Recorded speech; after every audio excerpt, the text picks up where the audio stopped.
अस्सलाम वालेकुम।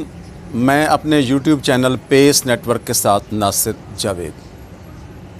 आज से हमने इस चैनल के ज़रिए इंग्लिश ग्रामर सिखाने का एक सिलसिला शुरू किया है।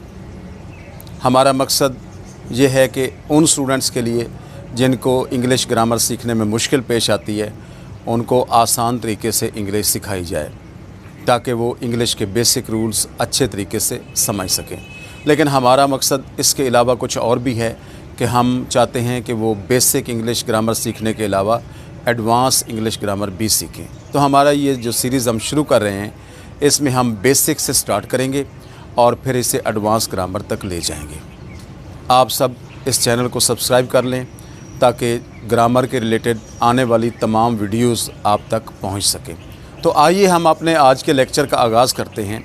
जैसा कि आप वाइट बोर्ड पे देख रहे हैं कि आज का लेक्चर हमारा है सेंटेंस के बारे में कि सेंटेंस क्या होता है।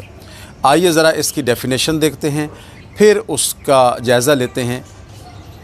ये है definition of a sentence: a group of words which gives complete meaning. अल्फाज का ऐसा मजमुआ जो मुकम्मल मानी दे। बेसिकली बात समझानी है, यानी सेंटेंस का मतलब ये है कि ऐसा फ़िक्रा जो दूसरे की समझ में आ जाए। अब फ़िक्रा कैसे बने? फ़िक्रे के कुछ कंपोनेंट्स होते हैं। उन कंपोनेंट्स को उनकी प्रॉपर प्लेस पे अगर रख दिया जाए तो वो फ़िक्रा मुकम्मल बन जाता है। आइए ज़रा हम देखते हैं कि वो कंपोनेंट्स ऑफ अ सेंटेंस कौन से हैं। तो ये हैं components of a sentence: subject, verb और ऑब्जेक्ट। सब्जेक्ट, काम करने वाले को सब्जेक्ट कहते हैं। Who does an action, who performs an action is called a subject. Verb is an action, किसी किस्म का एक्शन जो है is called a verb. उसके बाद है object. whom the action is done, जिस पर एक्शन किया जाता है वो ऑब्जेक्ट कहलाता है। तो इंग्लिश सेंटेंसेस में इनकी तरतीब यूँ होती है कि पहले सब्जेक्ट आता है, उसके बाद वर्ब आता है और एंड पे जो है ऑब्जेक्ट आता है। इसकी एग्जांपल मैं एक सेंटेंस के ज़रिए देता हूँ। ये आपके सामने है एक सेंटेंस: ही प्लेज हॉकी। आपने इसमें देखा ही जो है वो खेलने वाला है, वो एक्शन को परफॉर्म करने वाला है, इसलिए वो सब्जेक्ट की जगह पे आया। उसके बाद सेकंड जगह पे प्ले का मानी है खेलना, खेलना एक एक्शन है, तो वो वर्ब की जगह पे आया।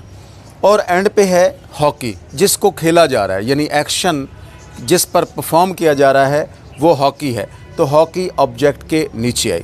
तो लिहाजा सेंटेंस की जो फॉर्मेशन है वो बनाते वक्त ये जहन में रखना है कि पहले सब्जेक्ट आएगा, फिर वर्ब आएगा और उसके बाद ऑब्जेक्ट आएगा। ही प्लेज हॉकी, वो हॉकी खेलता है।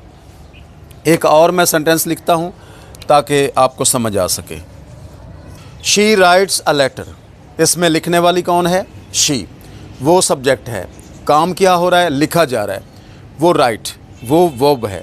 और क्या लिखा जा रहा है? लेटर को लिखा जा रहा है। तो लेटर क्या है? वो ऑब्जेक्ट है। आमतौर पर सेंटेंस जो है वो दो ग्रुप्स में होता है। एक को हम एक्टिव सेंटेंस कहते हैं और दूसरे को हम पैसिव सेंटेंस कहते हैं।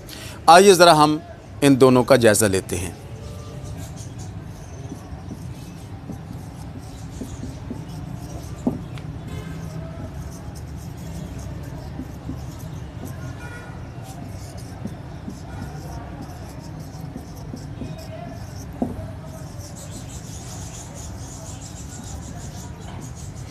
ये आपके सामने दो सेंटेंसेस हैं, एक्टिव सेंटेंस और पैसिव सेंटेंस। आइए ज़रा हम देखते हैं इन दोनों में डिफरेंस क्या है। एक्टिव सेंटेंस में ये होता है कि इसका सब्जेक्ट जो है वो एक्शन परफॉर्म करता है, जबकि पैसिव में एक्शन जो है वो सब्जेक्ट परफॉर्म नहीं करता, बल्कि सब्जेक्ट पर एक्शन परफॉर्म किया जा रहा होता है। तो आइए ज़रा इसकी डेफिनेशन देखते हैं दोनों की।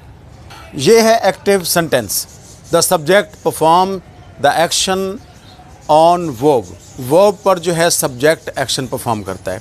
ये आपके सामने एग्जांपल है: अहमद प्लेज हॉकी।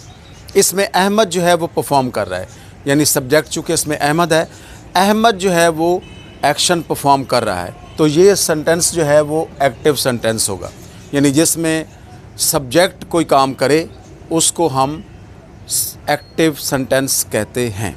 आइए ज़रा देखते हैं पैसिव सेंटेंस क्या है। ये है passive sentence. The subject does not perform the action, in fact the action is performed on it.